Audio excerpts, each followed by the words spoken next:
Hey guys, welcome to Dry TV with me, Tom Pereira, owner of TJB. Today we're going to break down this awesome roasting of beef. Let's get to it. Right, ready to go. So, roasting of beef. Lots of people ask us about where our beef comes from, what we do and how we source it. As you can see, it's glorious golden yellow colour, denoting that obviously this cow's been on pasture, or beast, sorry.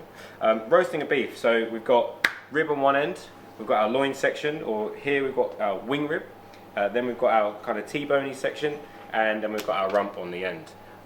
It's not a conventional cut in terms of the way the butchery's been done over generations. It's more of a new thing, but basically we get all the steaks out of the carcass in one piece. We can then age those to the way that we want to, as one piece without any wastage in between. So we're able to make a little bit more money out of what we do, but we can also guarantee that the rib, the loin and the rump, obviously the fillet on the other side, all been aged to exactly the same length of time. Our aging obviously is something that we're really hot on at TJB. As you can see by this awesome face here, it's just beautifully dark, hard, no mold whatsoever. That's pretty much in my book as good as it gets. Always ask your butchers about how they age their produce. There is a method to it, and it's not just leaving it in the fridge. Now, this is how I break down a roasting of beef. Everyone's different, but again, you're going to watch me do it the way that we do. So, first thing I want to do is take off the rump. So, the way I take them off, I'm on the final bone of the spine, and I'm just going up into the first half to guarantee that we don't hit the bone that is on the other side of our fillet here on top of the rump. If we end up hitting that, we're going to have this horrible looking porterhouse steak that is just going to be not ideal. So I'm going to go line just about there, as I said, just over halfway onto our spine.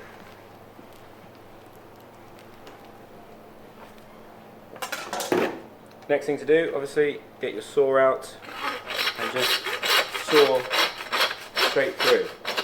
Now, I'm keeping the chateau on because we don't need this fillet right away, and we can take it off whenever we want. But it also allows us to have a lovely flat edge on our first T-bone or porterhouse steak. Now, I just want to go through just so I can hear there's nothing left, which sounds about right. Could be good. And I'm going to move her around, and I'm just going to fall her off the back.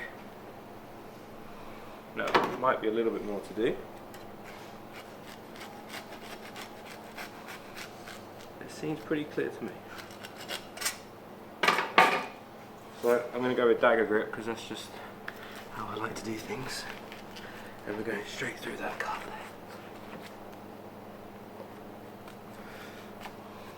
there. And that is how we take our rump off for our roasting of beef.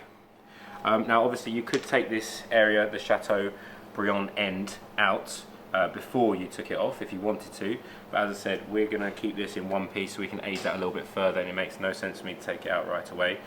Definitely a video for another day. That's all done. Next thing we're going to work on is our T-bone section, where we get our first porterhouse steak. Now I'm just going to tidy this up a little bit because I prefer things to be a little bit more neat than what we may get back from the abattoir. And now, again, always working fat side down so that you can see exactly where the spine is.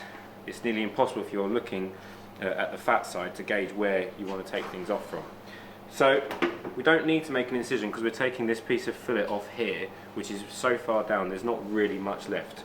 Again, I'm just going to go straight through with my saw from the back, and then once I'm through the bones, I'll use my knife.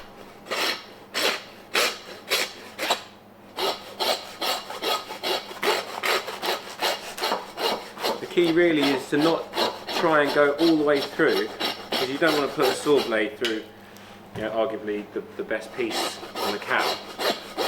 So I angle the saw blade down and around until we hear it just go through.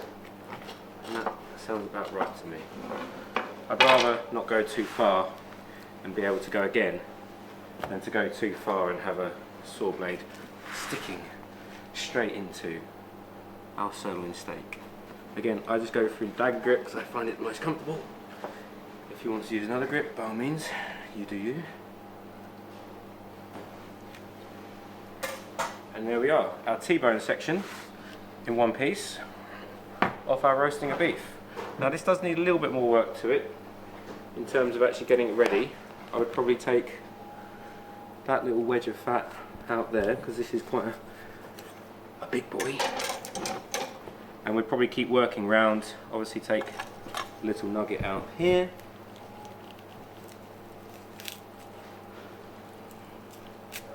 But that now can go back into our dry aging chillers and just sit there until we're ready, really, to cut porterhouse and T-bone steaks.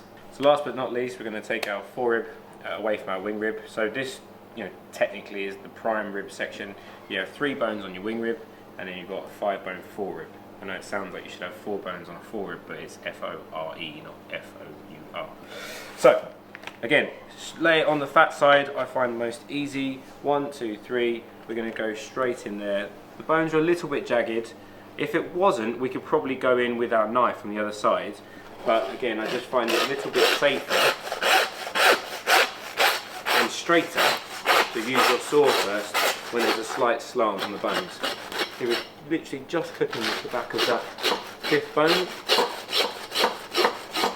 And again, we want to just feel it out until we can hear the bone being cut through. Pretty much through there. A little bit of bone work on the back. Again, just angle the saw down instead of pouring through with a saw blade because it doesn't make any sense. And as you can see, we've just made a nice little incision there that's just ready to be cut without a knife. Again, I like to lean it over to the side just so you get a little bit of extra purchase. Straight in with dagger grip, all the way down, maintaining the pressure. And look at that. Beautiful wing rib of beef off the roasting. Now we broke down the rib beef into ribeye steaks last week, so we don't need to do that one today. Our next thing will be breaking down this sirloin of beef. Right guys, thanks for tuning in. That's how we break down a roasting of beef at TJB. So we've got our rump, chateau end, our porterhouse, T-bone on the back, our wing rib or sirloin of beef, and of course our fore-rib. Guys, if you like what we do, please make sure you subscribe to our videos and hit the like button. And tune in next week because we're going to be breaking down this awesome wing rib. Cheers!